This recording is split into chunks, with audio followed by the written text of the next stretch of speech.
Oh man.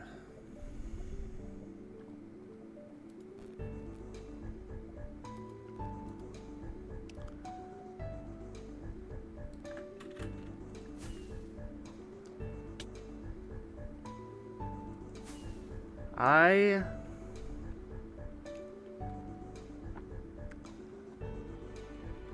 switch to multi-stream. Windowoid, congrats on being first. Oh, Bev, good to see you. Yeah, I don't even know anymore, Eternal. I feel like I have lived an entire lifetime since last stream. This is gonna be super short, so we better pull up quick. Holy. Peso, yeah, I know, bro. It's one for me. There has just been a lot of life. I swear, for like weeks at a time, it's just like normal as hell. Nothing much going on. And then all of life in 1 week. Just cramped into one. You know what I'm saying? I turned 22 today, celebrating with the first in Paul Steve stream? No way. Happy birthday to Windowood. What is your favorite gift that you've received? How are the kitties? Google is sleeping on a towel next to me right now.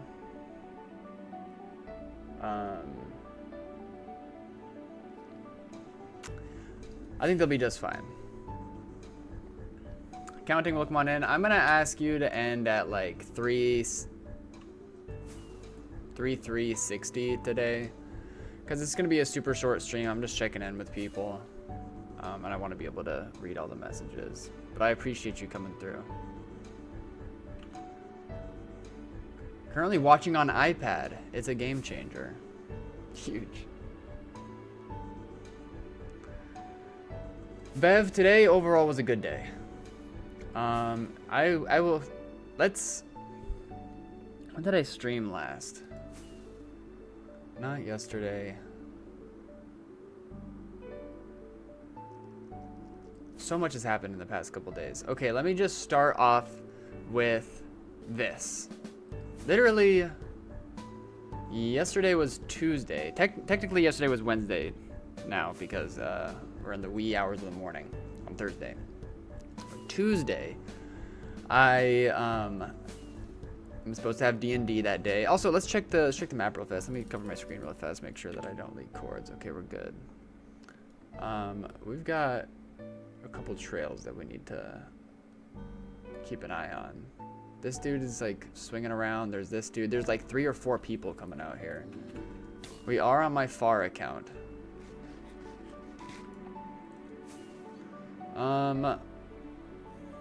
But Tuesday. E-reader? That's okay, Taco. It's real late. It's gonna be a real short stream. I appreciate you thinking of me though. Thank you, Counting. I appreciate you, bro. But yeah, I'm real low energy today. I'm sure you guys understand. This morning I had to wake up at 7, and I went to bed at like 3:30 a.m. So, but I really wanted to take a quick opportunity just to hang with you guys and check in with you guys. As per the title of the stream, we're traveling north a little bit right now just to check in and see if those trails are still parallel to us. Let's see, where do we see them? There's like one here, but he might. Oh, so it's kind of more norther. And there's a, no, that's the highest one. We're in the middle trail. There was like, should be one to the south of us and should be one to the north of us. At least 2 more trails, but I don't know. Hoping it's not hunted. We're real far out, so it'd be cooked.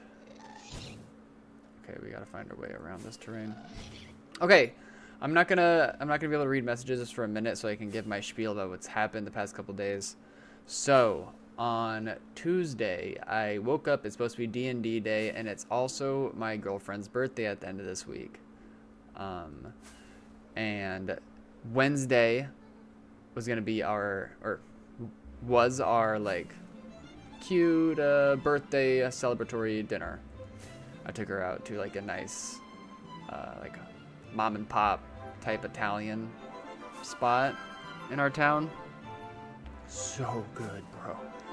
So good. I got carbonara. It's like 1 million people wide here. So it's like 5 or 6 people coming out here. Let's just follow this norther trail. He seems to be dipping down slightly south from where we caught it earlier, which is good, because hopefully the trails are like slowly gonna come together. I'm not really worried about portal skipping on this because it's multiple trails. I expect them to come together at some point, and then it should be pretty obvious when we need to throw down a portal. There is an E-chest out here, not the best sign, but I keep getting distracted. I appreciate it, Tella. I appreciate each and every one of you coming through, even if I didn't say hello. I appreciate you. Early as hell. Hello, love. Okay, so Tuesday, I wake up, and in preparation for our cute dinner the next day, I went and got a couple more gifts. I already got like her big gift. It was like a cool little like calligraphy, like a bajillion different colors set that she like voiced that she wanted. So I ordered that online, but I got a couple knickknacks and flowers on Tuesday, probably at like 4 or 5. But before I even did that, I went to the local grocery store, and out front of the grocery store is a dude who's like repping the nature conservation.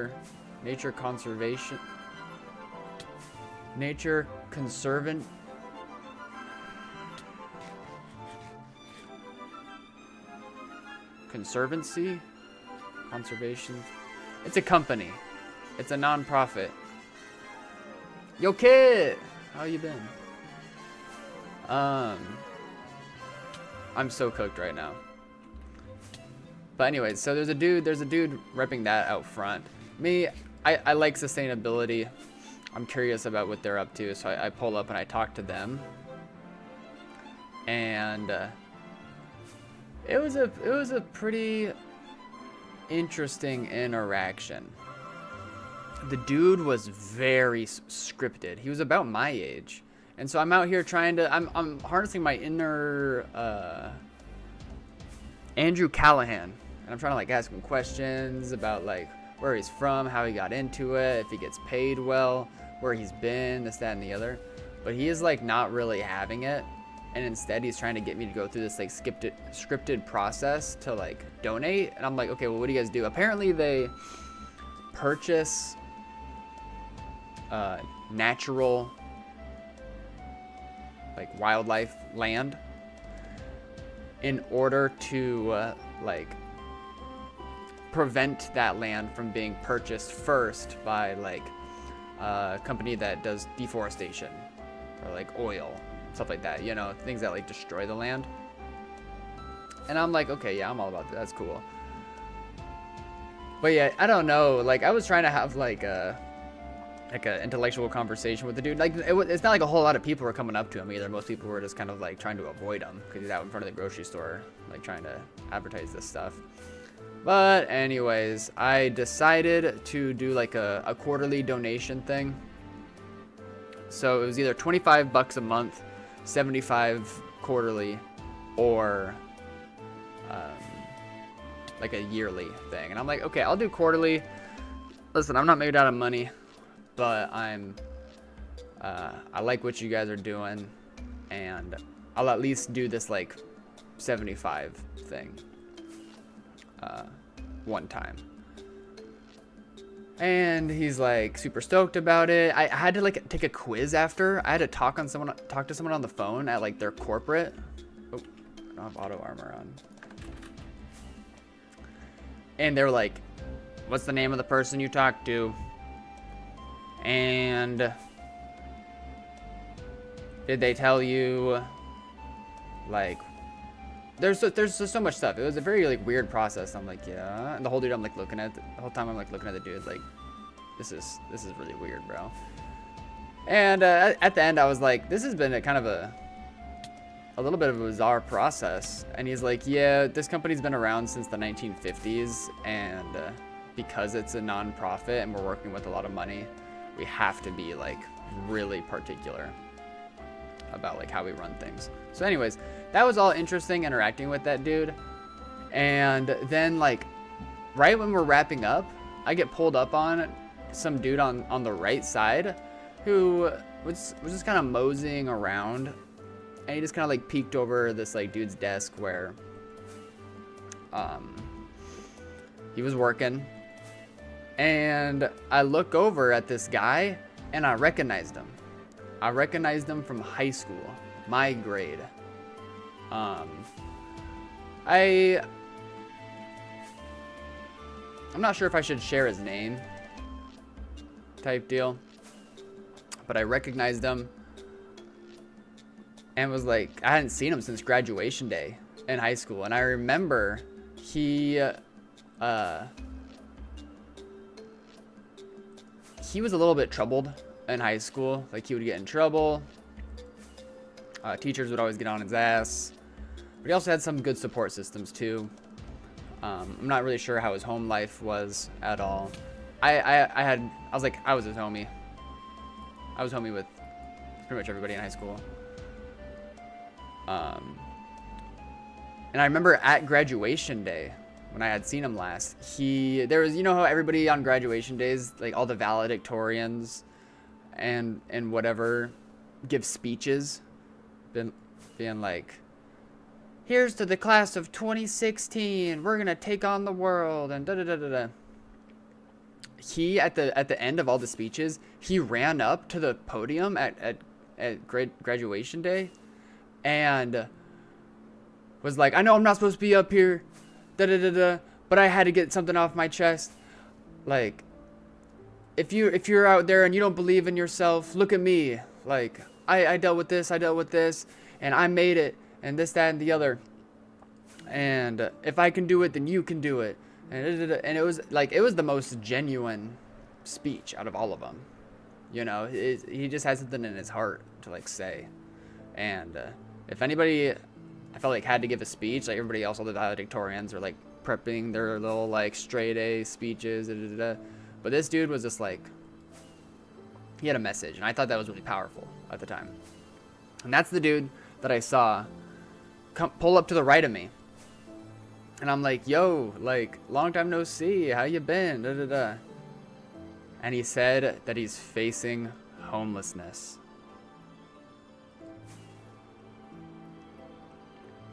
He is currently homeless.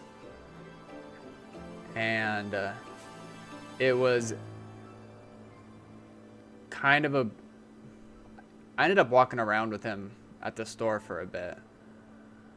I asked him like where he stays, what he's doing, and he was having a hard time with his words, pretty out of it. I'm not sure if he was on something, coming off of something, or just exhausted from life. And I was like,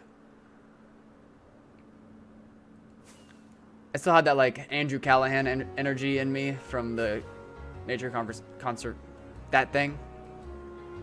And so I was just trying to like ask him some good questions without being like too invasive, and like show that I care about his struggle and like what he's going through.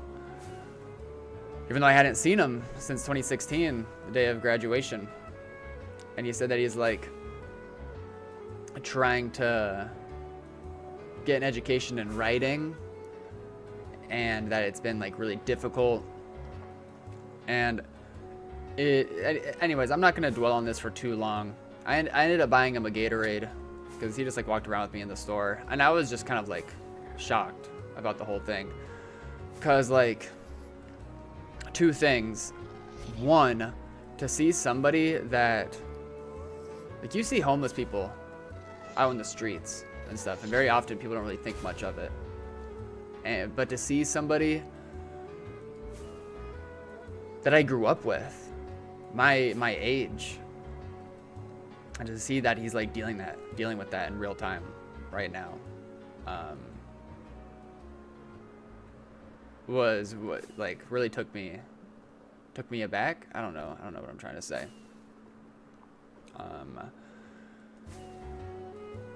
I mean, he wasn't like pestering or like asking for anything. Like, I offered to get him a Gatorade because I don't know. I was happy to do that for him in that moment, at least. And I'm like, hey, I come into the store all the time. Like, maybe I'll see you around, type deal. But two, it also put into perspective how lucky I am to have a support system of a family. Like, I don't know about his family life at all. But I imagine, like, even if I were to go broke, I would at least be able to sleep on my mom's couch, type deal. A lot of people don't have that, and that is just a terrifying thing to think about and a terrifying reality to live through. So that was like a really mind-boggling like situation going in, being like, oh yeah, I'll do this like sustainability nature conservation donation, and then like right after that I get pulled up on by this dude and have that whole interaction. I'm just like, whole thing. So then I start heading home, stop by the flower store to get my girlfriend flowers for our fancy dinner the next day, Wednesday, which is technically yesterday, but it's today for me. And I'm over there like debating on the flowers. It's like right across the street from like where my girlfriend works, and so I'm like trying to be all sneaky, and I'm talking to the ladies inside, and it's a very wholesome interaction. And I'm like, oh, you know what's really standing out to me? You know, like, I love these roses, I love these pink roses, but I've gotten her both of those flowers before. These lilies are really like speaking to me right now. There's like cute, there's like super pretty dots on it, really beautiful gradient on those flowers. And I'm just like, yeah, I gotta get these. I ended up buying two of them, like, because I was just gonna get one, and I was gonna like leave it at the restaurant, like stop by at the restaurant, put it on the table that we were gonna sit at as like a little like surprise thing.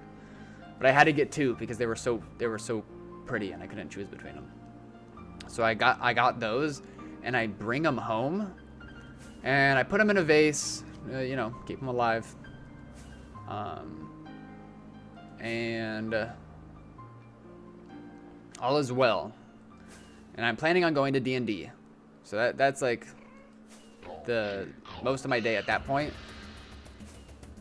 And I'm planning on going to D&D, and I'm like doing some YouTube prep work, like I'm making some shorts, I'm doing some edits, and while I'm in my room, I'm not really paying attention to my cats. I go out into the kitchen, and they have been chewing on the leaves of these lilies, like demolishing these lilies. And I'm like, ah, fuck you guys, like, these were such nice flowers, whatever. So I like kind of snipped off the ends that they had chewed off, and I like put that whole vase in the fridge, and I was like, you guys are trouble, like talking to my cats. And I'm like, okay, it's about 30 minutes until I need to go to D&D. So I start to get ready to get out, and then I notice like a pile of cat yarf on the floor, and I'm like, oh man, which one of you was it? That's what happens when you eat plants, you're not supposed to. Ay, ay, ay. And then I like look around, and like Moogle's yakking up again. I'm like, it was damn Moogle. I knew it was gonna be. I'm like, cause Marley Bones, I got her, and she was kind of an outdoor cat, so I'm like, she's probably more acclimated to putting greens in her system. So I'm like, yeah, she's fine. But I'm like, you know, before I head out, maybe I should look up, like, make sure it's not a toxic plant to cats, you know. You know, sometimes they eat green stuff and they yak it up, period. Like, that's happened before, but for some reason I just kind of thought about it. I'm like, maybe I should look it up with these in particular. And lo and behold, I looked up lilies are one of the most toxic things that a cat can consume. And so I'm like, am I getting trolled by the internet right now? Is this real? Blah, blah, blah. So I'm like, okay, I'm just going to call the local vet, tell my D&D friends I'm going to be late, and get their opinion on it. And I told the lady, I called the local vet that they have like care established at, and they're like, I'm like, hey, I got 2 cats, Moogle and Marley Bones. They have established care there, and I'm just calling because they just got into a couple lilies a couple hours ago, and I looked it up online, said that it was real bad, so I just want to check in and see what the situation is there. And the lady on the phone is like, oh, this is gonna be bad. And I'm like, I'm like, real reassuring, ma'am. Thank you. And I live on the coast, right? Sorry, this is such a long story for anybody who's like trying to get their messages read, but I live on the coast, and this place, shout out to Meowing, this place closes in 30 minutes. And they're like, okay, yeah, you need to bag up both your cats and take them to the nearest 24-hour vet clinic, and there's none out here on the coast. You're going to have to drive to the nearest city, which is about an hour and a half away from where I live. And you need to take them there immediately to get immediate care. And I'm like, cat dad instincts initiate. So I lock in. I only have 1 carrier. I've only had to take 1 cat into the vet at a time, so I only have 1 carrier. I throw Moogle into the carrier. He does not want to go in there. I'm like, it's for your own good, buddy. I get him halfway in there, flip the carrier on its side. He falls the rest of the way in. I zip it up. I put Marley Bones under my arm, and I just carry her out to my car. Chuck Moogle onto the passenger seat. Marley Bones, just go ahead, walk around in the car. I like call my mom real fast, and I'm like, hey, by the way, I'm about to go into the city, taking my cats because they ate lilies. And she's like, oh my god, bro. And I'm like, yeah, and I gotta stop by Petco on the way out too to buy another cat carrier because Marley Bones is running around my car right now. And she's like, I'll leave one out. I live kind of close to my mom, and she's like, okay, I'll leave one out in my parking lot. You can just swing by and pick that one up. I'm like, okay, thanks, mom. Swing by, pick it up. I go back to the back of my car, and dude, Marley Bones had buried herself under the passenger seat in a way I had never even, I couldn't even wrap my brain around how stuck she got herself down there. And it wasn't because she was like literally stuck, like her head got lodged or anything. Her claws were just buried deep down. She was terrified being in the car. And she was even more terrified of me trying to get her out of that spot so I could get her in the carrier. And dude, I was trying to work her out for a good almost 10 minutes. It felt like I was just trying to like take out this claw, move her back a little bit. She'd like grip back again, and she would not budge. She was terrified. She was like, they're both meowing meows that I'd never heard before, and I'm like, oh my god, this is a nightmare. So eventually I just had to go full muscle mommy on her and just be like, okay, it's for your own good. Just ripped her out, put her in that other carrier, put her in the back seat, and went on into the city. Whole time they are, like I said, meowing meows I had never even heard before. Like, they were terrified. I thought that like if they're not gonna die from these lilies, they're gonna die from a heart attack from this drive, because they are not used to being in a car for this long. And I'm sure they felt my energy, and that was stressing them out too. I kept on like looking back, and Marley Bones was making weird faces too, and I'm like, oh hell no, like y'all need to chill out. Whole time meowing for the whole hour and a half, and I'm like trying not to play like my usual music. I'm trying to like keep it kind of low to reduce the stress in the car. I'm talking to them. I'm like singing them songs, losing my own mind a little bit as we're out on this adventure. Then we get to the 24-hour clinic in the city, the closest city that I could get to, and I had already called them previously, let them know that I was coming in, and they were expecting me, and they're like, okay, Moogle and Marley Bones, send them on in. We're gonna like run blood work, test them, and then we're going to administer fluids through the IV, and then we'll move forward from there. And I'm like, okay, you got it. So they start doing that. Eventually they call me into like the doctor's, like the waiting, like I was in the waiting room and they called me into the doctor's room. Had to wait there for a bit, and then eventually a doctor comes in and he's like, so we just took blood work. As of right now, they are in okay shape. The toxin that appears inside of them, or like the thing that goes up on these blood reads when they have Lilly toxins in their system, is called creatinine. It looks like creatine, but like with an extra at in there, creatinine. And they're like, okay, because of the way that like Lilly's work, and what Lilly's can do to cats, I never said this, is it can cause kidney disease, kidney damage, or death type deal. And if it's not treated pretty quickly after they get into Lilly's, then it's like more likely that they'll die from it. And the struggle with that is that symptoms don't even show usually for 24, 36, 48 hours, right? So the creatinine levels are fine, but they're like, we have written up this estimate for you of how we're going to take care of your cats. And what they basically prescribed with this estimation is a 48-hour care of getting fluids pumped into them for all 48 hours, on top of like other meds to keep them calm and this, that, and the other. And the total cost for that was $2,000 per cat. $2,000 per cat.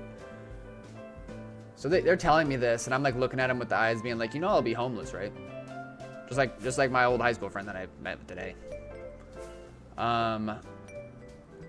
Like that is a undoable thing. They're like, okay, well, there's like care credit, there's this credit card. Dude, this story is gonna keep going for like a bit longer. There's care credit or scratch pay. They're like two like things that you can apply for, and you can get a payment plan going. And I'm like, okay, let's apply for both of these. Denied on both, and we're gonna swing that back to that here soon. So I got denied for both of those, and I'm like, okay, this is, I'm not about to just pay $4,000 out of pocket and just like murk my entire bank account and just like be evicted. So I was like communicating that to the lady. I'm like, is there any other thing? Dan, thank you for the $10, dude. I appreciate it. I appreciate the condolences and the support. I'll use that $10 to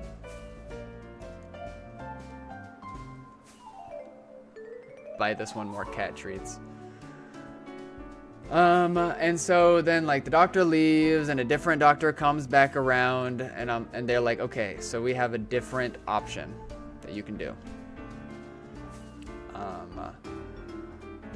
We have already done tests, and we've already done IV stuff, and they're like, vitals are fine at this point, but we recommend, so we can send you home right now for a fee of $300 per cat, but we recommend that you come back here the next 2 days so they can have the exact same process, an examination, IV fluids, and yeah. I'm like, well, like, 6, 12, 1,800 is better than 4,000. So, and I mean, like, it's going to be gas money. It's going to be a long thing, but like, I got to do what I got to do. Let's try portal skip over here. I know that some trails are coming together. But then I'm thinking about it, and I'm kind of chatting with the vet there. I'm like, so like, can I call my local vet that they have established care with and see if they can have them come in tomorrow instead? I just paid for the whole thing. It's whatever. I appreciate you, Dan.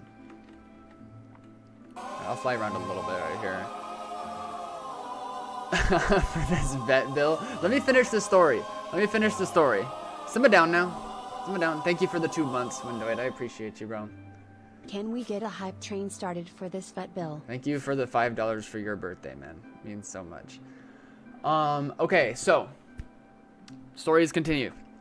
I ask her about like me taking them to the local vet, and she's like, yeah, I mean, if they can do that, then, you know, if that might be more financially feasible for you, then maybe you should do that. And I'm like, okay. And that's exactly what I did. The next day I woke up. That's the night that I went to bed at 3, like 30-ish probably, and I had to wake up at 7 because the vet opens at 7:30, and I wanted to get them in as soon as possible. I called them, and they're like, oh yeah, we can check for creatinine, and we can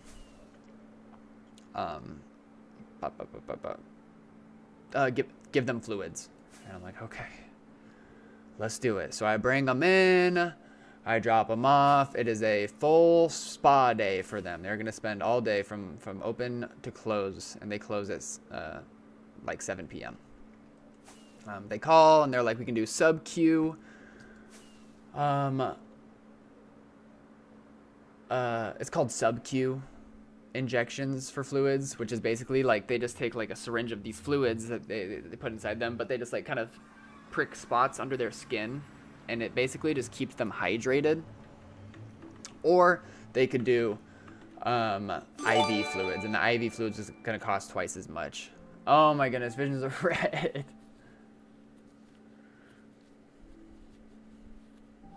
I appreciate it, bro. That is super generous of you. That really means a lot. Really means a lot, bro. I know I'm not doing really good at reading messages right now, but you know, I appreciate everybody saying kind words in chat right now about this crazy couple days that I've been on. And if I miss them all right now, I'll scroll back. I'll read them. Let's try a portal skip over here, though. I mean, no, that stuff is still flowing, but this is flowed all the way. We'll just try it. Just to see. Maybe there's activity from somewhere else, but there's a bunch of conglomerate trails right here. Huge shout out to Visions. Huge shout out to Windoid, and huge shout out to Den. Whatever. You guys are gonna have to forgive me for my brain farts today. Anyways, so I take them in. They're like, do you want to do sub-Q or do you want to do IV fluids? And I'm like, I said sub-Q at first because it was going to be like $300 cheaper. And then I called them right back after, and I was like, actually, is there like what's the difference as far as like life expectancy for these two? And they were basically like, you know, it's hard to say that exactly, but what we do know is that IV fluids are going to flush out their kidney, which is what's important, whereas sub-Q just goes under the skin and hydrates them. And I'm like, okay, you know what? I'll pay extra for the IV because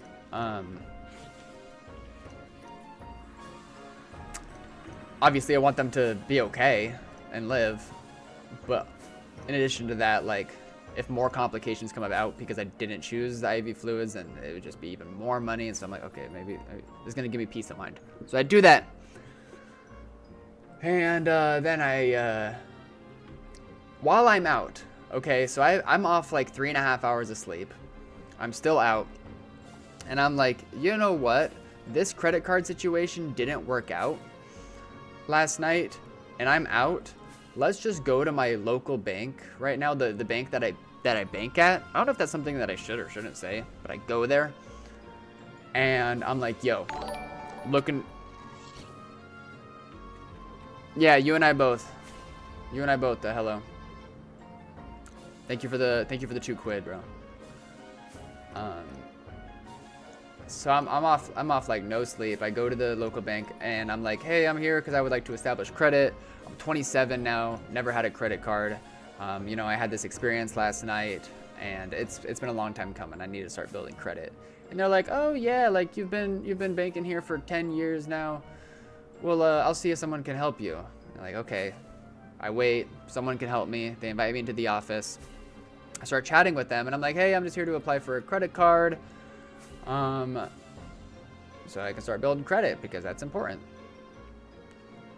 in real life, take a step back from this conversation for 1 second. Like, what the fuck even is credit, right? I don't know. I kind of had a realization today that I wish I was more financially literate. I wouldn't say I'm financially irresponsible, but I don't know. I don't think my parents were the most financially literate. Maybe they were and they just didn't teach me. But I'm like I wish I just was more literate about this stuff. Anyways, so I go here and they're like, okay, we're gonna have you open up your app for the bank and we're gonna check your credit score. And I'm like, okay, sounds good. I'm like, I just checked it a couple months back and my credit score was good. And so I expect it to be the same right now because I haven't done anything. I open the app and it says poor. I'm like, why is it poor? It was sitting at just about 500. And that's really bad, apparently.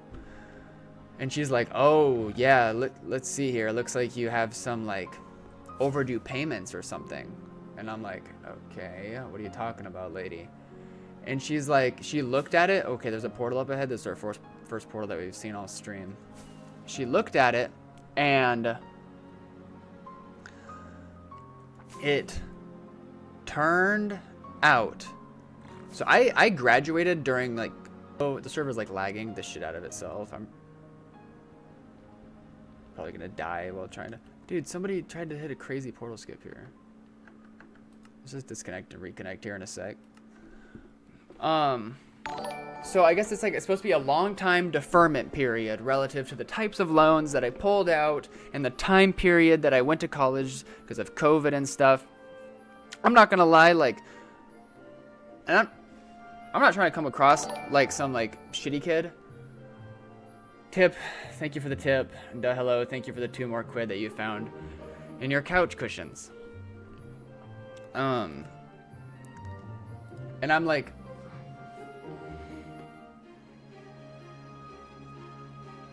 where was I at? Student loans, deferment period.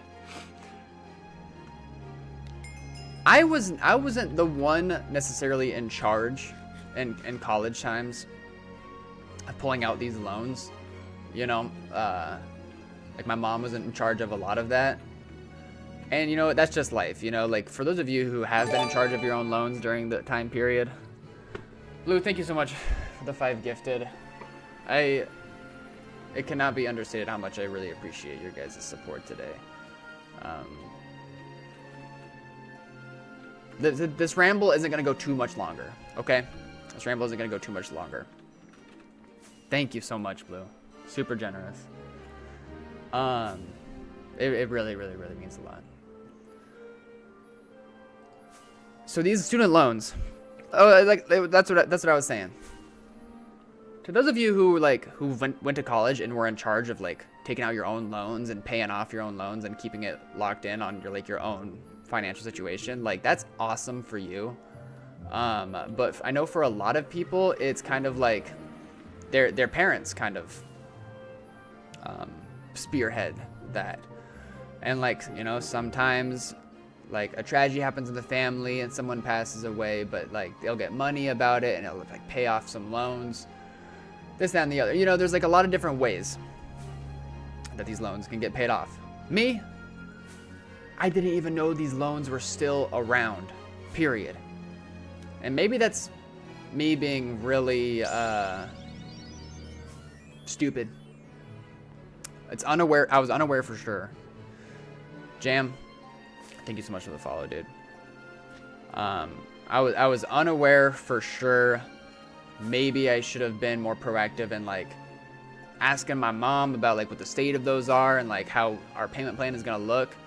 But dude, like I'm not gonna lie, I'm 27 now, but the jump from like being a kid, going into high school, graduating high school, and then making the most expensive decision of your life, like as still basically a kid, you know, and I got some scholarships too, but like I feel like most kids that graduate and then go into college are not on top of their own like finances relative to the cost of college right away.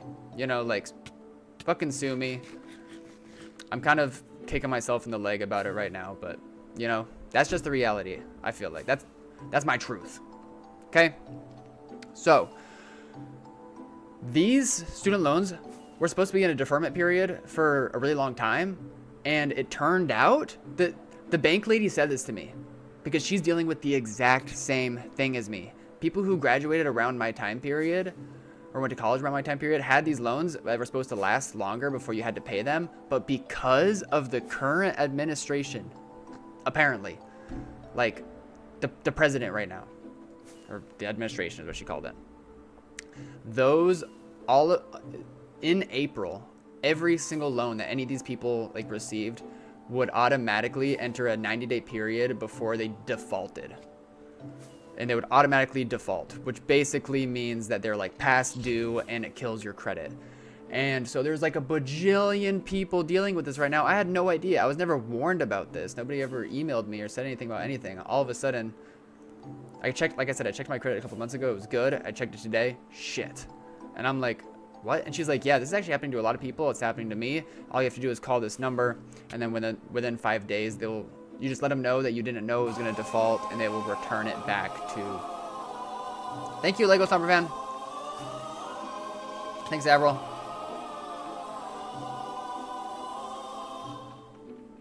Bye. I appreciate it, bro. And they said they will return it back to the deferment period, and during that time period, it will boost your credit back up to normal, and you will be able to apply for a credit card. I was like, okay, yeah, I'm gonna do that thing then. Is it really embarrassing for me to tell you guys how much these student loans racked up to be? Listen, I know that some people have like 15K in student loans. Some people have like 150K in student loans. Depends on, you know, whether they go out of state, this, that, and the other. I'd say I have a pretty like normal amount that I have to pay off, but it was still just a gut punch. I have to pay off $30,000 in student loans over the course of my lifetime.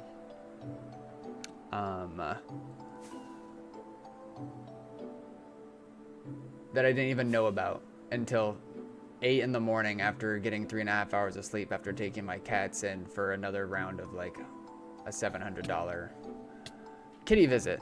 So I'm like, okay, I'm gonna go home and take a nap now before I wake up and get ready for my cute dinner date with my girlfriend for her birthday. And I do that. I go and I take a nap, wake up several hours before our dinner date. I cleaned my house some because I was gonna like have her come over after. Prepare for the dinner date. Go on over, and mind you, my girlfriend works in a bank. Like, she's about that life. Me, terrified of money.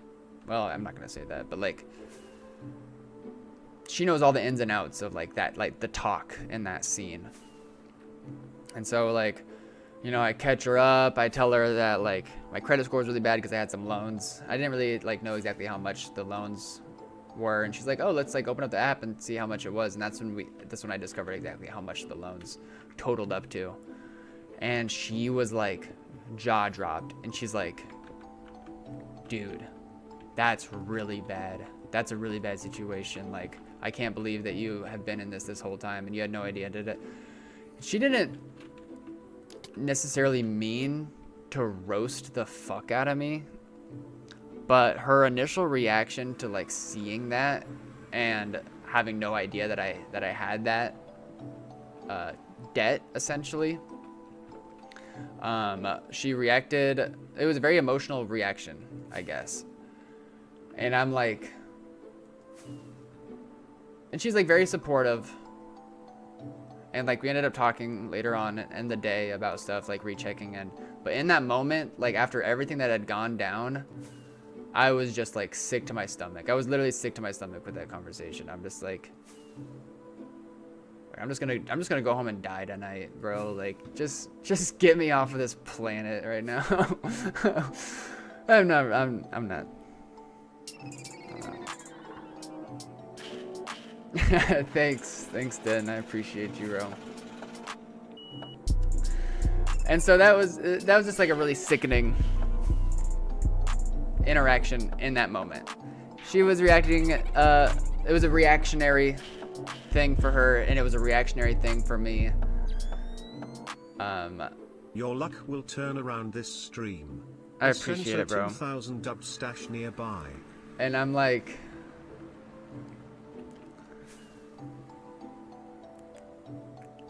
just like I just got like really anxious and in my head about it, and then like I'm planning. I'm taking her out to dinner. A fucking waitress comes along after being so nice and let me drop off some gifts and some flowers to like surprise her, and she drops off the check, and the check is $99, and I'm sitting there, and I've got like a little eye twitch at this point. I'm just like,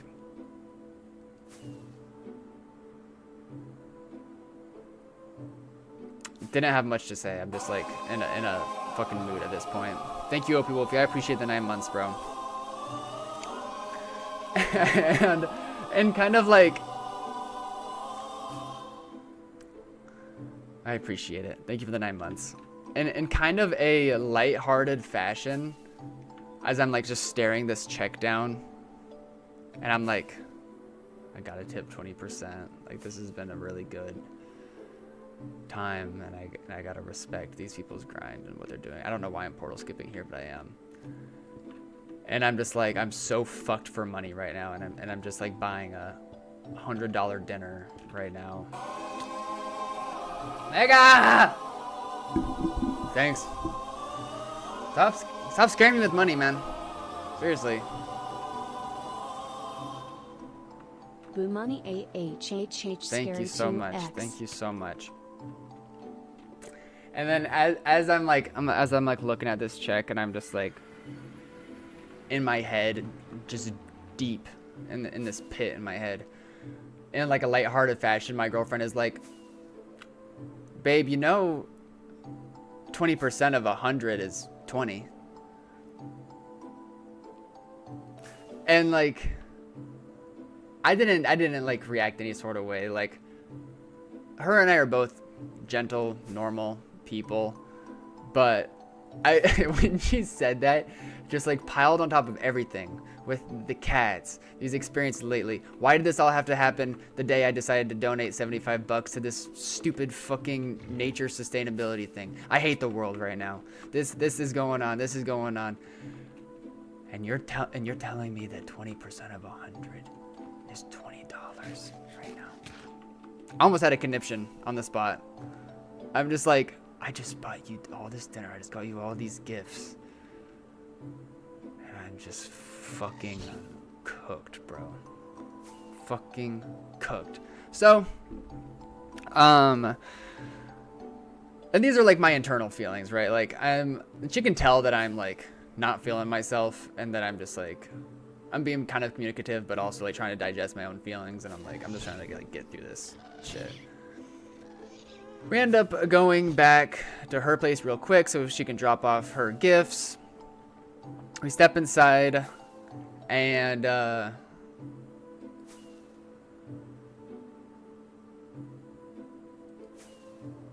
you know, I let just like one single tear. I'm a manly man. You guys know that, right? Okay, it might have been 2 tears, but that's the most I'll give you. And I'm just like, this is just heavy, all this stuff that's going on, and I don't want to ruin your birthday dinner, you know, because I was planning on this for such a long time, and this is special to both of us. And she's like, you're all good. And she's like, I'm sorry, I reacted the way I did. I didn't intend to like have it come across some certain way. I was like genuinely concerned, and I had no idea this was going on. And I'm like, dude, me neither. Like, I literally just found this out today when I was dealing with this shit and went to the bank at 8 in the morning.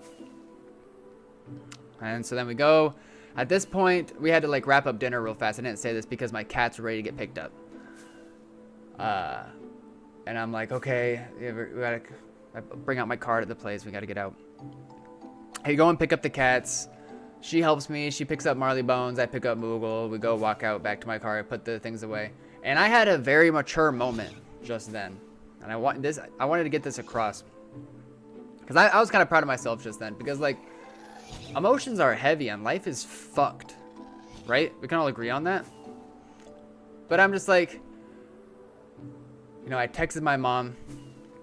I was like, hey, in regards to this,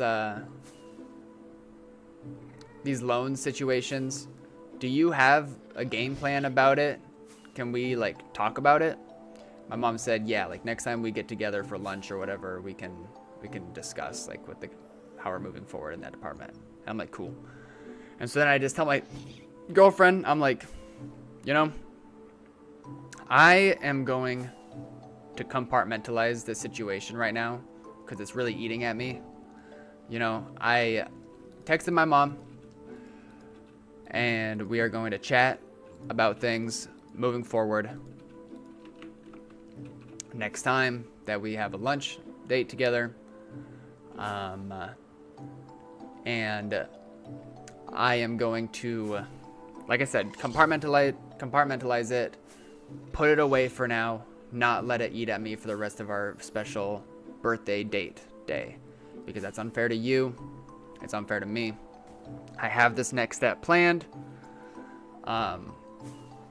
and after that is when we can move forward. And what I need you to do is just, like, I know that this is something, this is part of your work, this is stuff that you're fascinated in and interested in, but I'm gonna need us to table this conversation and not dwell on it. And I thought that was a very mature thing for me to communicate, you know, and be like, I let this stuff pass, had a little cry about it, and I recognized that it was just like I was dwelling on it super hard. It was not letting me be in the moment at all. And I'm like, I've got the next step locked in. This is what I need to do for me. This is what I need you to do for us to, like, be chill. And yeah, I thought that was very mature communication moment there. So I just wanted to point that out. Okay, I'm very emotionally intelligent. And that's exactly what happened. The rest of the night was really good. I took her back to my place. We watched this crazy, awful, like, hilariously bad reality TV show that we are just eating up right now called Perfect Match. Watched that, hung out with the kiddies, let the good times roll. Talked about life, talked about this, that, and the other.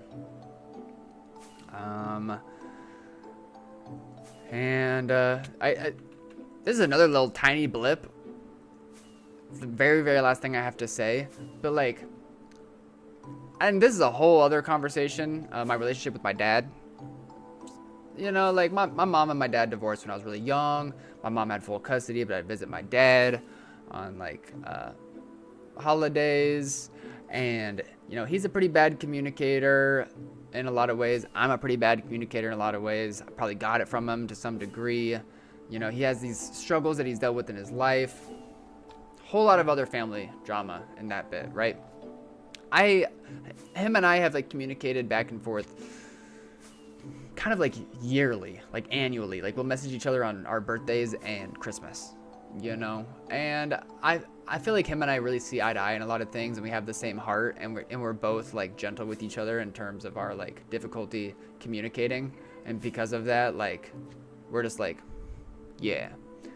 But my dad comes out of nowhere, hasn't talked to my mom in a decade, and, like, hits her up with, like, some, like, photographs from, like, when I was a baby, and, like, them at their wedding, and been like, it was like, I'm so sorry for, like, all the hurt that I've ever caused you, and, like, I'm, like, working on getting better in these things, and, like, sorry if this is a concerning message to receive, but it's part of my healing process, and this, that, and the other. And, like, my mom hits me up about that today. It, like, happened tonight at, like, 11. Andy! Bro. Dude, am I just like farming? Am I just farming pity donations at this point? Is that cool? Hope it helps in some way. I Gets really do you appreciate food, it, bro. Gets you fuel. And I really The don't want world to is like come against across. us. I really don't want to come across like I am doing that type of thing. Like I said at the very beginning of stream, like it'll just be normal life for so long, and then all this shit just hits the fan within like a couple days. And I'm just like, what the fuck? But yeah, so like my mom hits me up and is like, your dad just messaged me, I haven't talked to him in a decade, and this is going on. This is happening at midnight tonight after everything that's going on. I'm like, why? What is going on with the moon? What is going on with the stars in the universe right now? Like, how is this happening? Why is it so much life happening all at once? I ended up messaging my dad just real quick, like, been like, yo, dad. Mom, let me know you reached out to her. Just wanted to remind you I love you, and we have the same heart. I sent him a purple heart emoji and like a human heart emoji. I almost sent him a blood drop and a bat emoji because, like, you know, young vamp type shit. I was like, okay, maybe that'd be a little bit extra. Anyways, did that. Wrapped up things with my girlfriend. This is when I'm hanging out with my girlfriend. Wrapped up things with my girlfriend. She went home. I came home just now, and I started stream, and I started yapping about the last 2 days.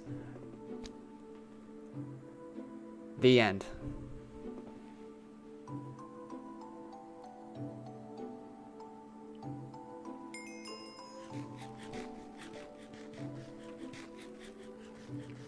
Oh, and then I started streaming. I just started farming pity subs and donations. It was awesome.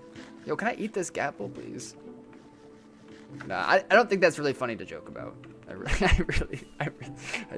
I genuinely super appreciate all the support, like, whether or not I'm going through shit or not. Like, yeah, like, shout out you guys. Also, in addition to like people who are like being very supportive right now financially and super incredible, epic.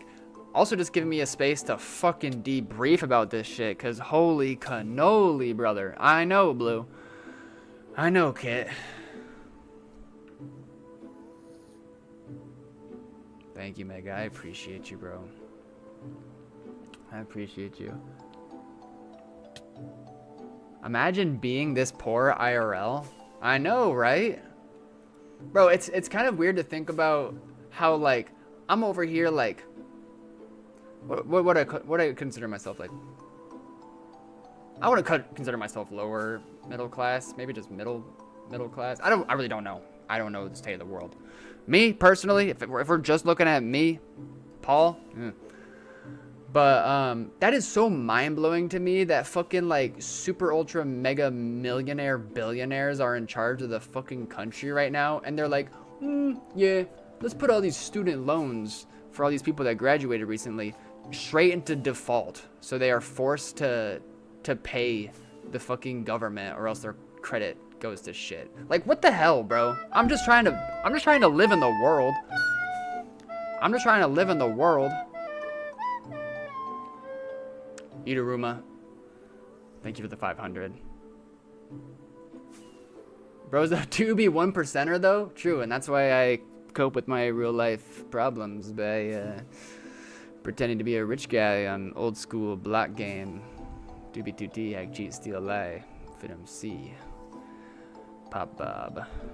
Thank you for the $500, Idaruma. Thank you so much. You do know that they changed 1 bit for $1, right?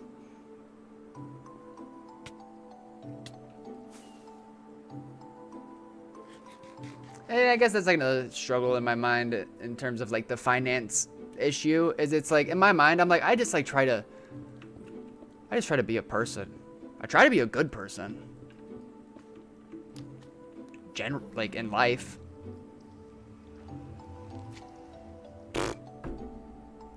And that leads me to my question of the day. What is the value of a human life? Go ahead, answer. Thank you, Hello. Thank you so much for that advice.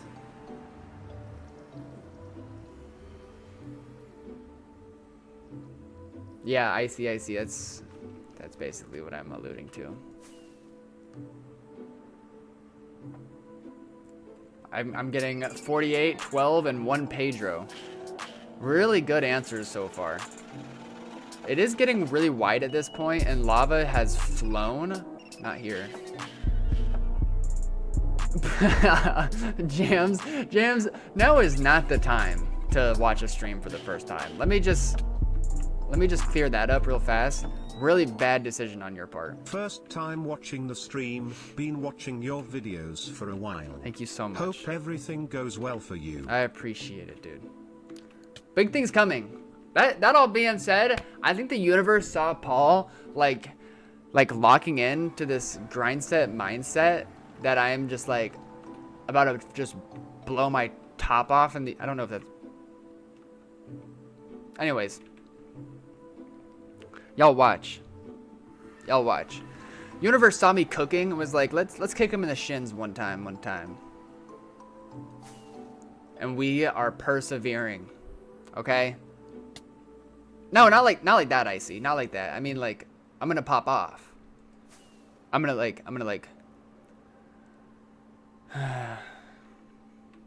just, no, not like that, guys. Just watch.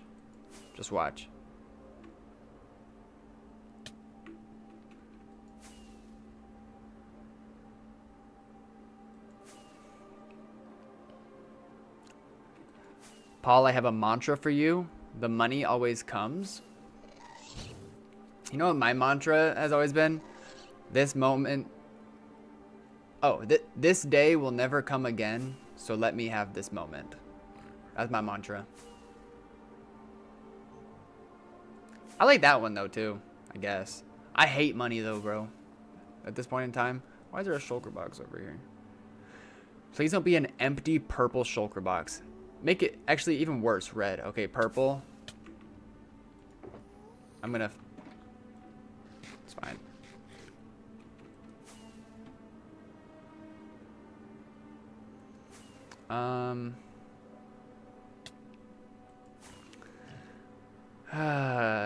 Never get cats, guys, ever. You will lose all your money. No. I'm done being a doomer. I really appreciate this space to like ramble about stuff. Your guys' support means a lot, and like I said, just this space to like chat about stuff. So yeah, I'm gonna start catching up with messages. Steve, just start a Paul shop and charge $1 per shulk. Wait, should I start a GoFundMe on 2B2T?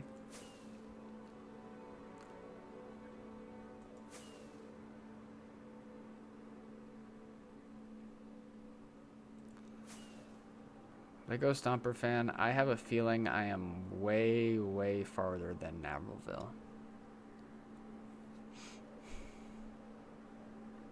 So true, Arzen. Thank you so much for saying that, man. Trails cooked. Maybe. Like I said, I plan on this being a short stream anyway. I'll probably end in the next 15 minutes because I do have to wake up early once more to bring my cats into the vet for a 3rd round of tests and fluids.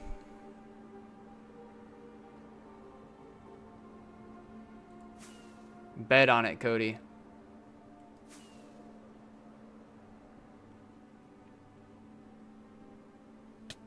"365 days, me and Cody will be at the top."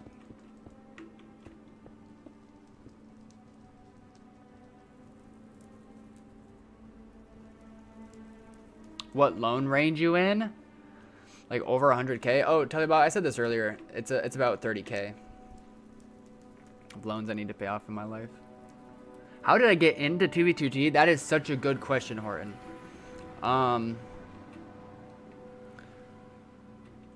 Literally just opened up YouTube one day and FitMC was up on the front page.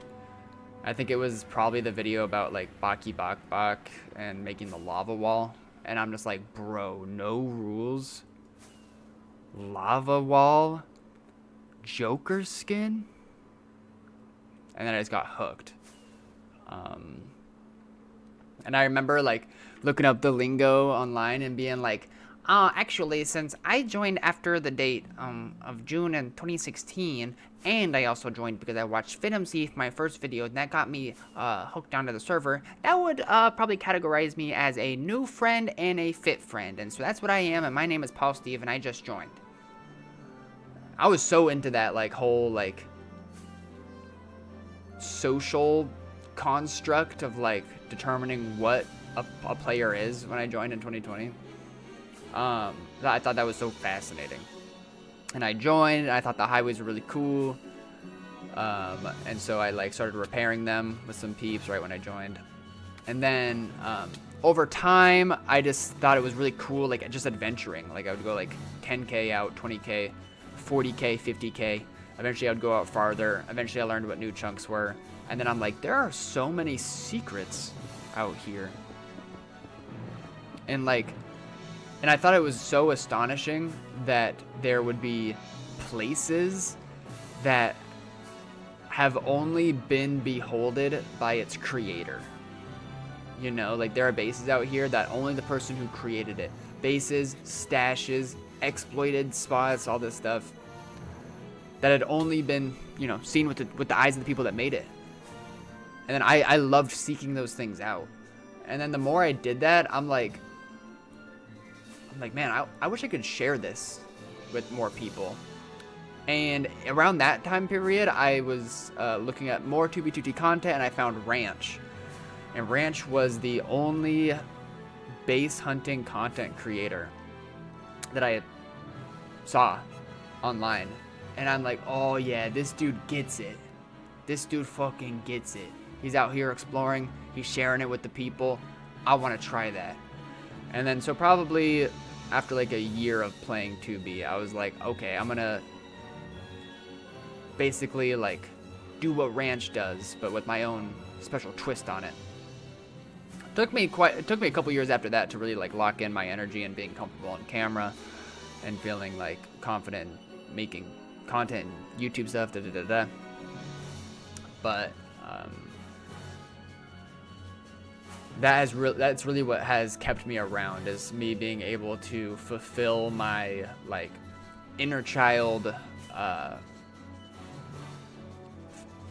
fascination or passion for being a sky pirate and being able to like share these things that are cool and special to these people with the world in a space that feels to me like a unadulterated island of misfits on the internet. So yeah.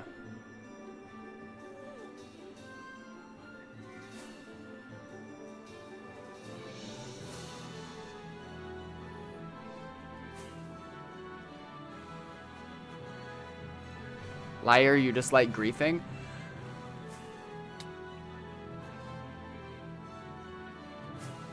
Nah.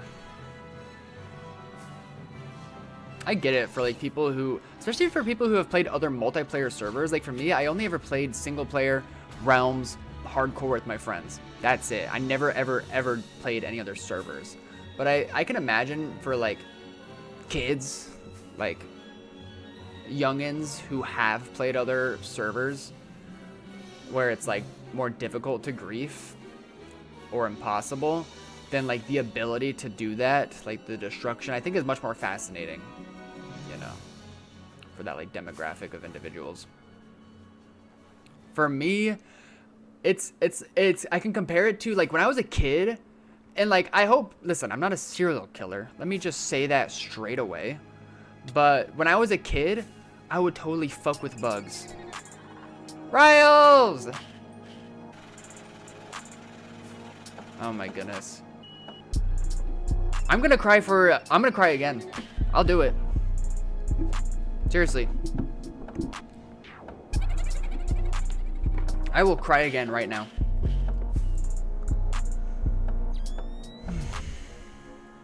Tough times never last, only tough people last. Your perspective and vibe is top tier. Much love to you, bro. And you know what? Riles. I really appreciate the support. I really appreciate your words. It means a lot to hear, and to tell you the truth, me doing this right now is healing, and in big ways and little ways.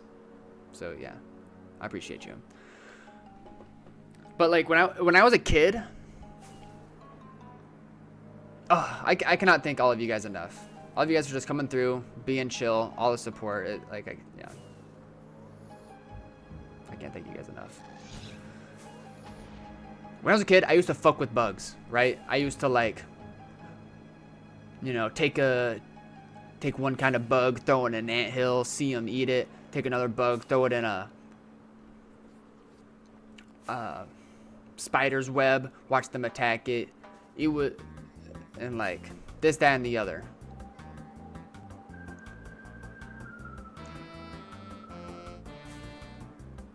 Fuck with entire anthills. I was on some shit when I was a kid, because it was fascinating to me.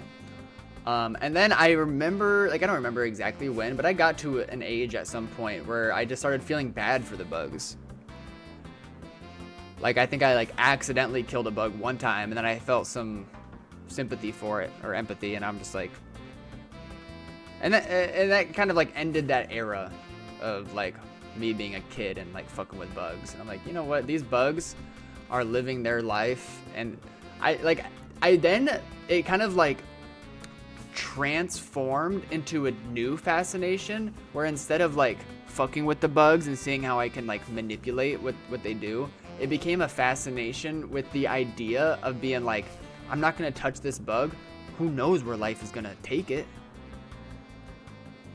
Like, who knows what kind of adventures this bug has been on and is going to be on. Who knows how its life is going to end someday. And, like, I just thought that was really cool. And that definitely superseded the excitement with, like, fucking with them.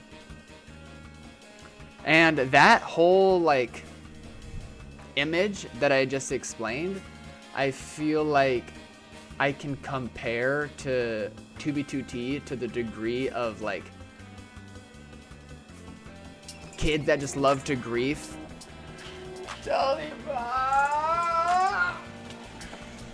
You know, speaking of griefer killers, you guys want to check my first death? Paul Steve, first death, 2B2T. Look who killed me. These are reparations. Nah, I'm sorry. Sorry I bring that up so much. We love Paul. I appreciate you, bro. Thank you so much, Telly Bob. Shout out to Telly Bob. One of the OGs from my days. But yeah, I can compare it to 2B in the sense of like me as a kid fucking with the ants and like squashing them and doing this, that, and the other. It's like a griefer on 2B. Just like, oh, look at this really pretty thing. Watch how I can just fuck it up and see how I can fuck with it. But then like as you become like more mature, have like a more mature outlook at it, it's like this person came along, did this. Maybe I'll like do a little whatever to it, but I'm more just like curious of like how this base's story started and is going to continue. You know? Maybe that's kind of a crude comparison. Sorry to all of you adult griefers in my chat right now. I don't know. That's just me.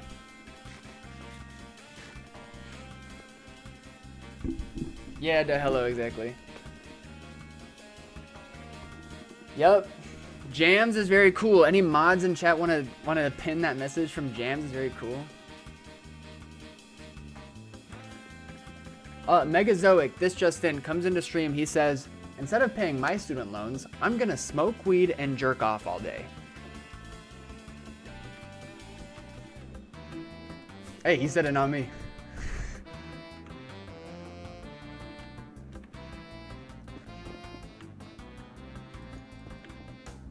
Based Zoic? So real? What bot can check for first death? There's two. Well, I know that the like most known one that works is 2B2T VC. I think that's what it's called. It used to be Lol Ritterbot back in the day. I remember that. 38, I appreciate you, bro. Paul, I found a sign from you from September 15th, 2022. What was I doing? The ants don't cope about getting they shit rocked. Oh, yeah. Wait, if they did cope about getting their shit rocked, would that make fucking with them better or worse? 87.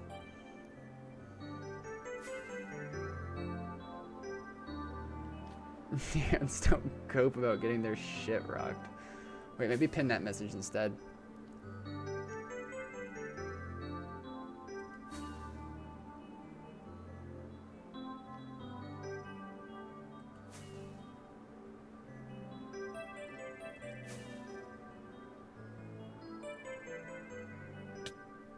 There'd be more people fucking with ants if they coped. That was such a wise answer that you pulled out of that, like, question that I posed. 87. Very wise. Okay, so, like, what the hell is going on?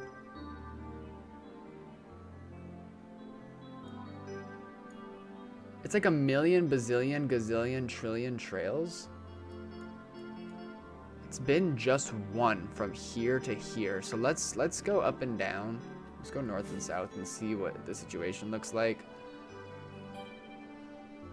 I really shouldn't be live for much longer.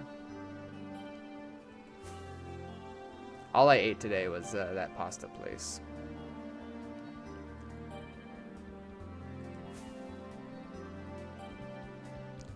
Is this meowing guy real? I feel like 87 has tortured bugs before. Probably.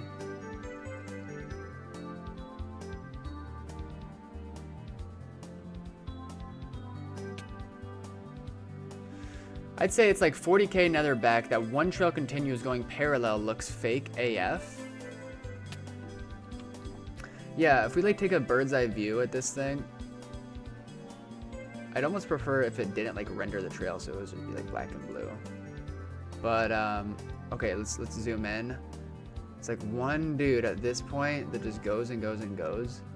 Here, there's a downward turn, right? And I feel like that downward turns are kind of a common thing. I mean, like, this didn't get loaded, so maybe they go down south here too.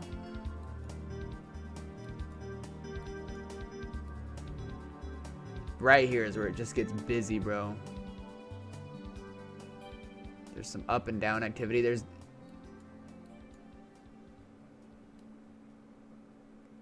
Yeah. It just seems a lot more barren now than like the crazy activity we saw earlier. That might be good. I mean, it's gonna make us work for it a bit more. But, you know, that purple shulker box that we saw earlier and the portal skip that we saw earlier, the attempted portal skip, both could be indicators of a hunter.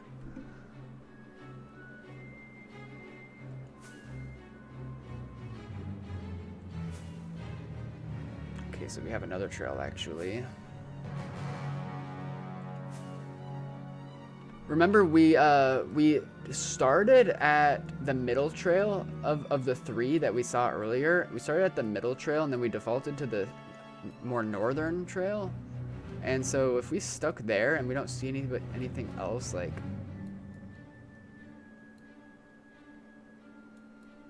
let's see if we can see a third one down here. If we see a third one, we might still just have to keep going down. I don't know. It's kind of tough. Ants Canada. Wait, why do I know exactly what you're talking about but can't really remember right now? Shout out to Rex. Tippy, you got this, bro. I wish you a restful sleep. Good luck on the test. I appreciate you stopping by. I am confident you will do great.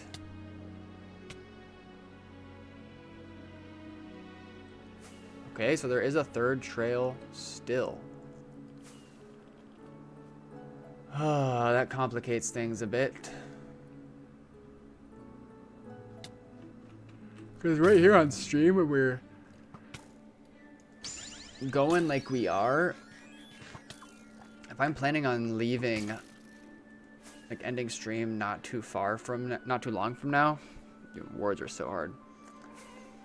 I think I prefer to just keep going deeper into it for right now. I can do backtracking work off stream, you know, based on the width of these trails, you know, like the separate, you know, there's like this to here.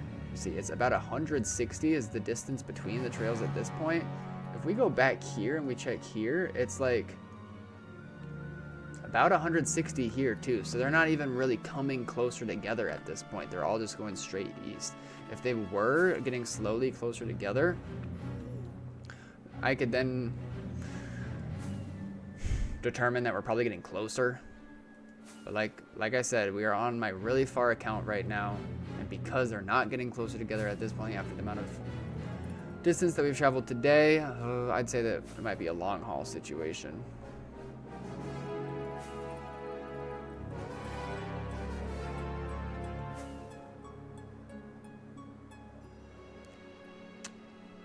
Or like, you know, like devil's advocate at Visions, if this is somebody's Megamind trail, then this could be deliberate, you know, like 3 parallel trails all going some way, and then at some point a supposed base hunter is crossing around, but really it's a secret portal skip in between them.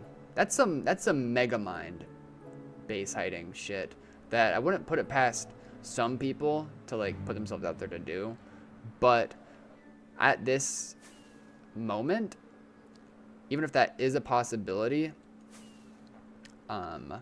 all that we can do is follow it to the end right now.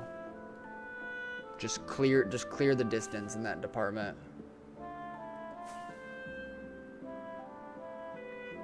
Because then once you get to the end, or the supposed end, you can determine your game plan from there. You know what I'm saying? I appreciate you, Opie Wolfie. What is Proto talking about?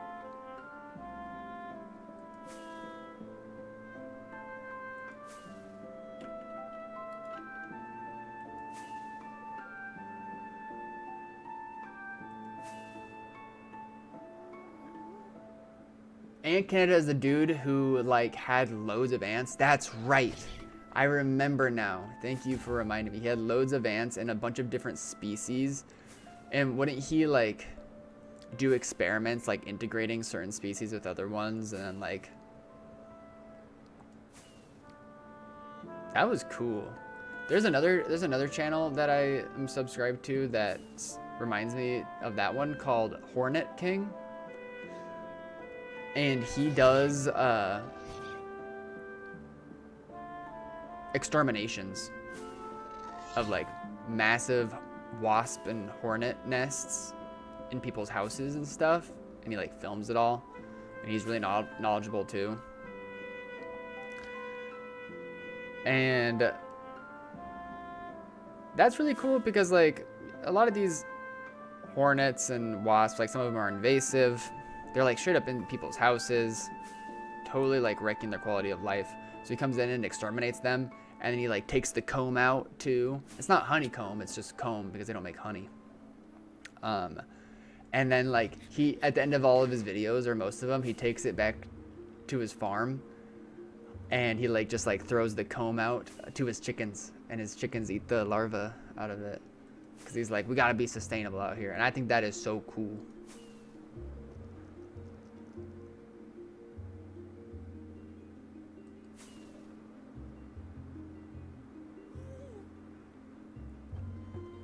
He has a series now with 3 connected 1,000 gallon terrariums with all kinds of bugs and plants. That is so cool.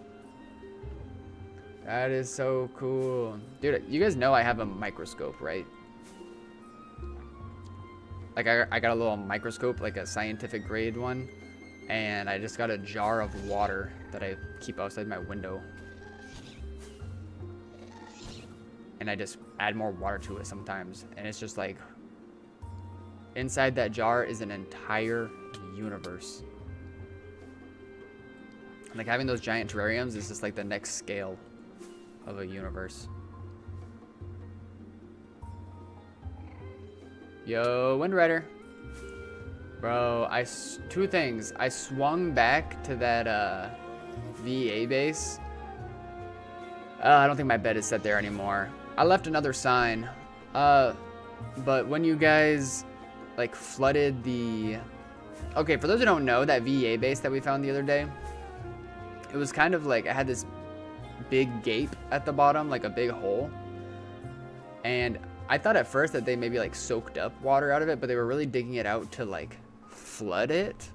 So it would have like the sky base portion and then underwater base portion, and they just like wanted to make the builds under the water first before filling with water, so it'd be easier to build. Super cool concept. And they completed that flood bit like the day after I found it. But when they did so, they must have done something with the signboard, like changed how the path to it was. Long story short, all your guys' signs that I placed there got destroyed. They hate me. No, Corbin, your sign got destroyed. I didn't even steal the moss. I felt too bad. Everybody was nice.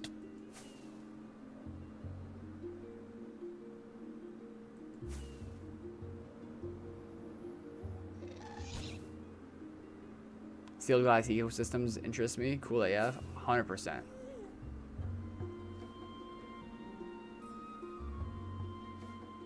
You're creating a second Earth in your cup of water? Dude, I know. Bro, like literally one drop of water is a whole city. You just plop it in the microscope, look at it, and the types of life forms that you see in there is so mind-boggling. Like, I know I'm not telling you, like, we all know a little bit about microorganisms, but so let me put this into perspective. You know, bugs, right? Let's talk about ants. Let's talk about spiders. Bugs.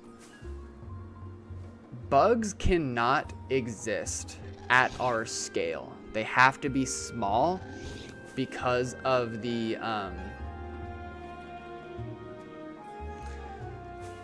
like ratio of oxygen in the air on Earth, and like the amount of oxygen. Essentially, it's just oxygen, but there's other like components. The amount of oxygen in the air in combination with the mechanics of these bugs means that if someone were to take like not like the opposite of a shrink ray, a grow ray, shoot a bug with it, it would die very quickly because its operations, its mechanisms, the way it lives is way too advanced, and like it requires a lot more. It requires a lot of energy. There isn't enough oxygen in the air to give them that energy to maintain that life. So they have to be really small because it makes it so oxygen can maintain that life. I don't know if you guys knew that about bugs, but that's why we can't have giant bugs. So if you take that idea, you like look at bugs and you imagine them being our size, fucking terrifying, right? Like all kinds of bugs. Now, if you talk about microorganisms, it's like that same thing that I explained times 10. Their like mechanisms and their way of life at that scale is so absurdly out of this world and impossible for us to even like wrap our brains around sometimes, that like that's why they have to be that small, that much smaller than bugs, because they're that much crazier, bro. There's fucking like there's these like rotifers is what they're called, and they're literally like little bug looking things, and they're water type bugs, and their mouth parts are like fucking two wheels that just spin like this. It's like giant fucking mouth compared to their body. Like their mouth is half their body, and it's just like and these like spinning wheels cause a vortex that suck things into their mouth so they can just like chew it on. Like, imagine, bro, Imagine if we had that on our scale. That's just one thing. Think about fucking amoebas, bro. Like. Anyways, so that's another thing that makes microorganisms so like really extra cool to me. It's just like the mechanics that they're working with at that scale is like a whole other game, bro. It's a new game with them. Yeah, and the reason why there were giant cockroaches or giant anything, a lot of things, 300 million years ago, like you said, is because the ratio of like oxygen and stuff in the air was way different back then. And due to that being the case, organisms like that were able to be much bigger.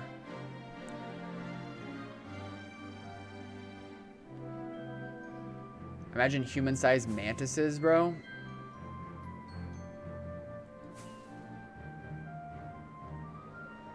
It's hard to imagine because they're so quick at their size.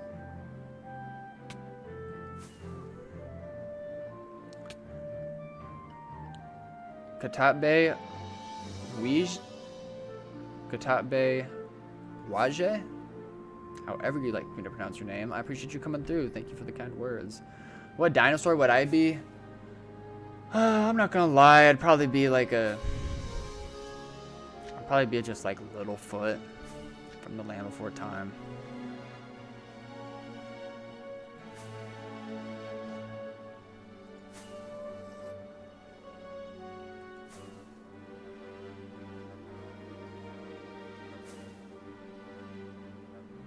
Wait, are there any microscope streams on Twitch?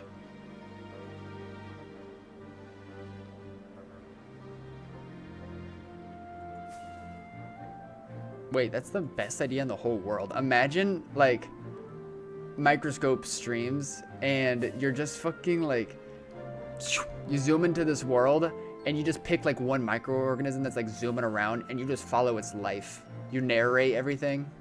You, like, talk for the little dudes down there. Make a whole story out of how these things are interacting with each other. That is totally possible. I used to do that in my head when I would look at them, just like high as balls in college, just like trying to find a tardigrade or something.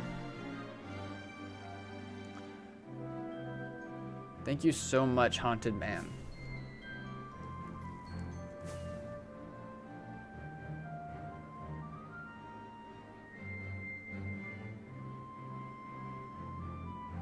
Golf commentary type shit would go hard. Dude, there's like so many routes that you could take it. Have you guys ever heard of the Microcosmos YouTube channel? That's what got me into microbiology in the first place. Paul, you'd be like a I'm gonna look this up. I'm gonna try to not get my ass kicked in by this pig.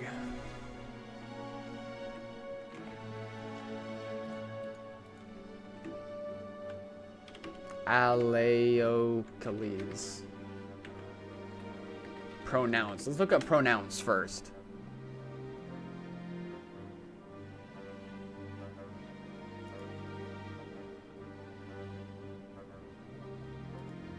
Aleocales. Aleocales. Aleochle. Aleocles. I'm not gonna say its name. Bro, it's literally just a turtle.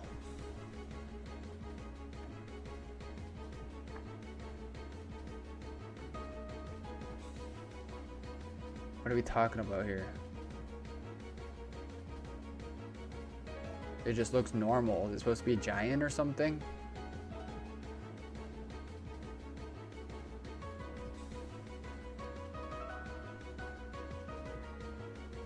Wait, it is cute though. Wait, look how happy he is.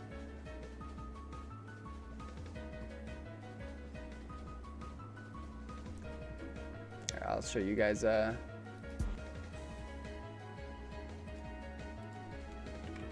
Microcosmos. Okay, I'm gonna show you guys this YouTube channel, and then I'm gonna end stream right after that because, like I said, it's gonna be a short stream. I'm sure you guys understand. I appreciate each and every one of you, you know, supporting the quick check-in. Okay, so Journey to the Microcosmos is the coolest YouTube channel, period. Okay, so like, damn. They ended 7 months ago. I didn't even know. Let's go down to like one of the ones I wonder if it has it like recorded that I've watched them. These are the dudes I'm talking about with the fucking wheel faces. These whatever's glue themselves together. Magnetic bacteria. I want to pick one that I know is cool. Ooh, okay. Microcosmos. Hydra. Yes. What do we want to watch? Hard to Kill or... This one's like got 80k views. This one's got 1.1 million. Okay, let's watch it. Let's watch it and then we'll end stream. Oh yeah, just... Come with me to the microcosmos. Actually, I'm gonna fill up my water. The Hydra of mythology You guys watch this. was a massive monster. If you cut off one of its heads, 2 more would grow back in its place. And its teeth had the power to raise skeletons. It lived in the lake of Lerna in the Argolis. We found our Hydra at a shopping mall. See, hydras are micro-animals found in fresh water around the world, often attached to duckweed and wood floating on unpolluted ponds and streams. And while James, our enterprising master of microscopes, does often collect his various microbial samples from the great outdoors, in Poland, where James lives, the ponds and rivers are too cold most of the year for hydras. But he'd heard that hydras are a problem for aquarium owners. Thus, a trip to the mall. Bro, it's like 2B2T out there. This is the first hydra he found. The Look at it. microcosmos is a It many-splendored thing. lives on this guy. And He doesn't even know. sometimes what it uncovers is a toxin-tentacled, What potentially does this guy immortal know? hunter hitching a ride on an aquatic snail inside a shopping mall aquarium. The good news is it doesn't have any teeth, so I think we're safe from the skeletons. Hydra belong to the phylum Thank you, Spacebar. Nidaria, which makes them a relative of jellyfish and sea anemone. Their bodies are small, about 10 to 20 millimeters in length. I want to let you guys know that, like, when I use my microscope, I'm looking at things about this big. Like, see this little, there's going to be a dude running around here. And also quite okay. simple, composed of 2 cellular layers I have auto eat on, around right? a I do. central cavity, which acts sort of like the Hydra's stomach. Ew! At the end of this cavity, the Hydra's body gives way to tentacles, which surround the Hydra's mouth. Like our snail-bound friend from earlier, Hydras usually secure themselves to hard surfaces, Look at this including thing. stones. Look at these little tiny, like, rivets in its body. Dude, glory to God at this point.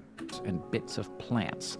There, the Hydra waits for food, its tentacles stretching up to 3 times the length of its body in search for prey like crustaceans, insects, and even small fish. This is so cool. Much of the Hydra's hunting ability lies in those tentacles, which are armed with little projectile cellular capsules called nematocysts. Nematocysts. Here, you can see Yeah, some... these things, you can't even see them with the naked eye. Unless they're, like, massive ones, then you can barely see them with the naked eye. Like barely. In this world, they're just, like, giant monsters. Nematocysts that were discharged by a hydra, which happened due to mechanical stimulation of the nematocysts as the sample was being prepared. The cylindrical body of the nematocyst is attached to a long thread, which can serve different functions. One type of nematocyst is equipped with a thread that is designed to wind around the hydra's prey, while the thread of another kind of nematocyst has an opening at the tip which allows it to puncture the surface of the hydra's prey to inject a neurotoxin. When prey brushes up against the hydra's tentacles, the nematocysts are discharged quickly, and by quickly, I mean very fast. They experience around 5,410,000 Gs of force in as little a time as 700 nanoseconds. Listen to that again. Against the hydra's tentacles, the nematocysts are discharged quickly, and by quickly, I mean very fast. Look how fast these things discharge. Around 5,410,000 Gs of force in as little a time as 700 nanoseconds. That incredible speed helps the thread of the nematocyst act like a harpoon and catch its prey. Because, okay, let me put into perspective really fast. I know I keep pausing, but this is actually kind of a cool fun fact. For us, water, it has a viscosity, right? So like if we put our finger in it and then lift it up, you can kind of see it like attached to our finger a little bit. And I don't really know exactly all of the science about viscosity, but if you think about us and our scale and our size when we interact with water, it's just like splashy, whatever. At this scale, when you're like microscopic, the viscosity translates to being comparable to like if we lived our whole life in caramel, you know, like caramel is so much more, you gotta like squish it and stretch it, and that's just like the state of the universe for them. And due to that, that's part of the reason why microorganisms in water adapt and like look the way they are, is because they have to like go like super crazy. I don't even. When the hydra isn't feeding, its mouth is sealed with the rest of its body in a continuous sheet of cells.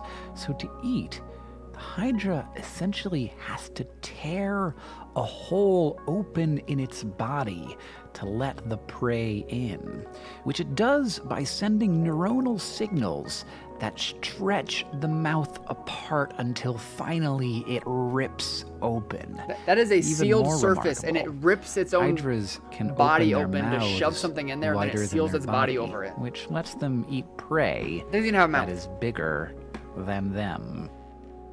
Inside the hydra, the prey is broken down into particles that are taken up by surrounding digestive cells. Now, hydra, let's just get this out of the way, don't have an anus, so the remaining undigested bits of food go out the same way they came in, through the mouth. One thing for sure, Blue can attest for this, one thing for sure, hydras are not cats. We learned that today. You may have noticed that the hydras we've shown are either brown or green. You may have guessed, based on occurrences of the color green in previous episodes, I knew it! that it suggests something about chloroplasts.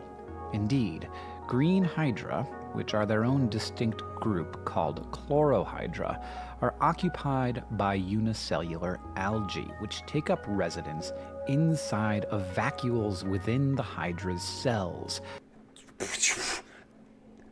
These dudes are like alive, living their whole life inside of this thing. They don't even know. They don't even know what they don't even know.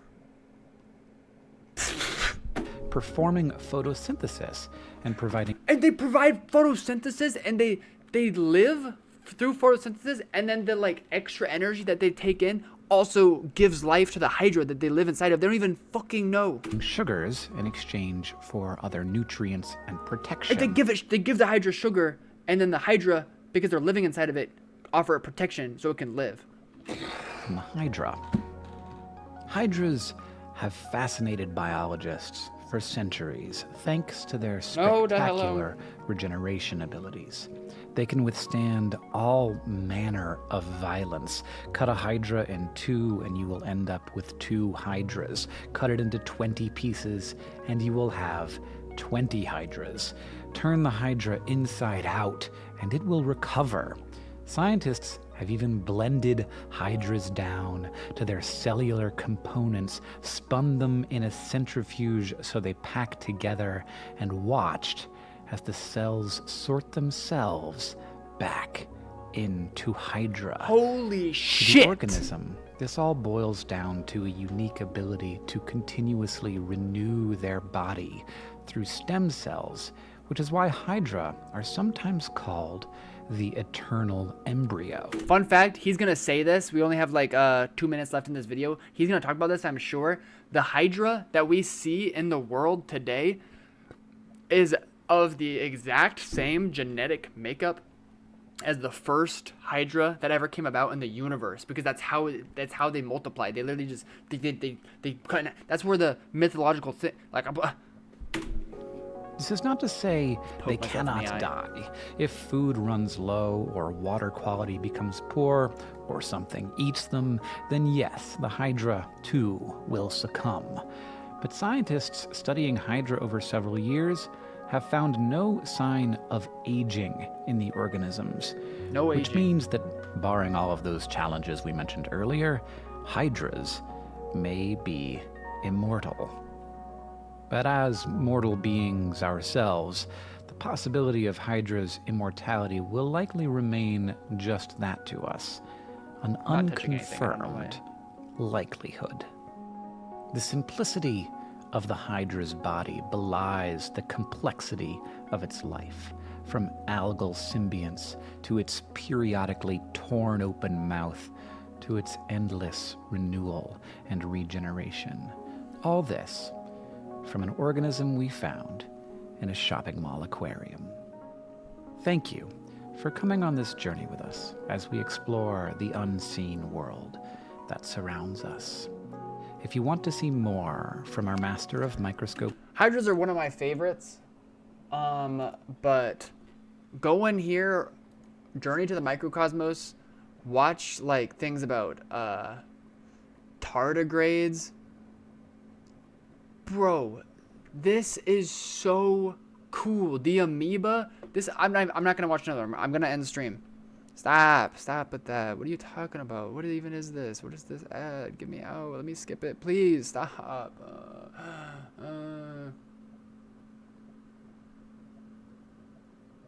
Any second now. Come on, yellow bar, you can do it.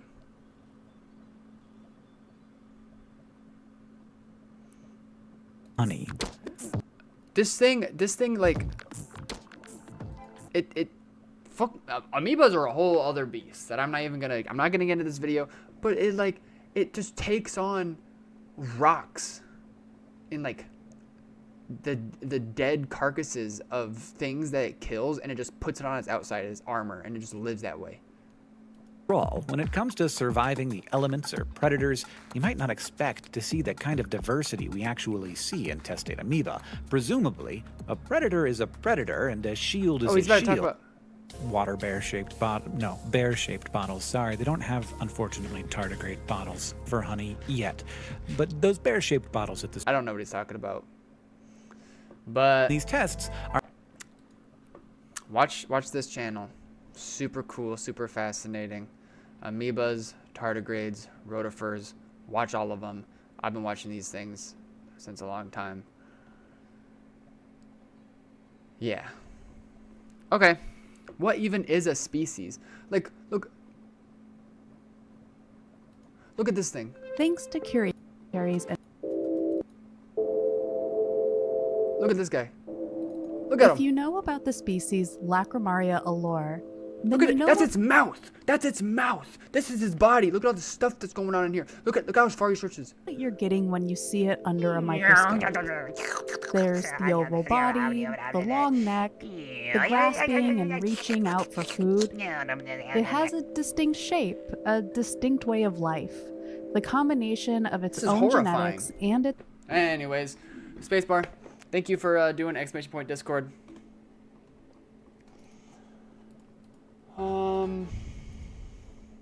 Is there anybody on?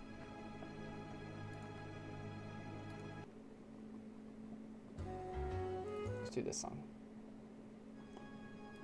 Is there anybody on Twitch I could raid?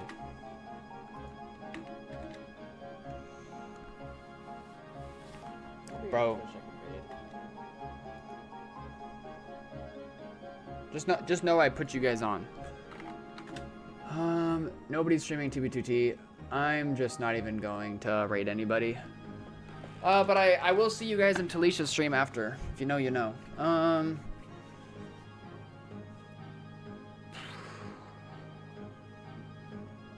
Thanks for letting me ramble today, y'all. Wait, Raider for real?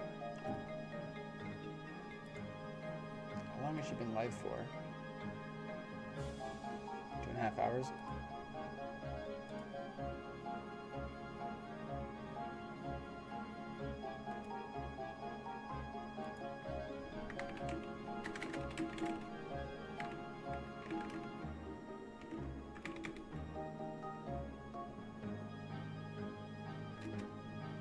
Blue made me.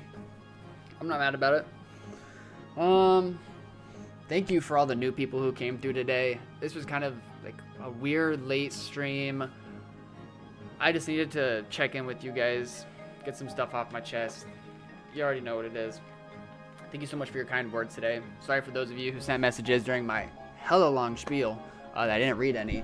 But yeah, crazy past couple days. I said it's been a week, but literally just the past couple days I've been so full of just holy.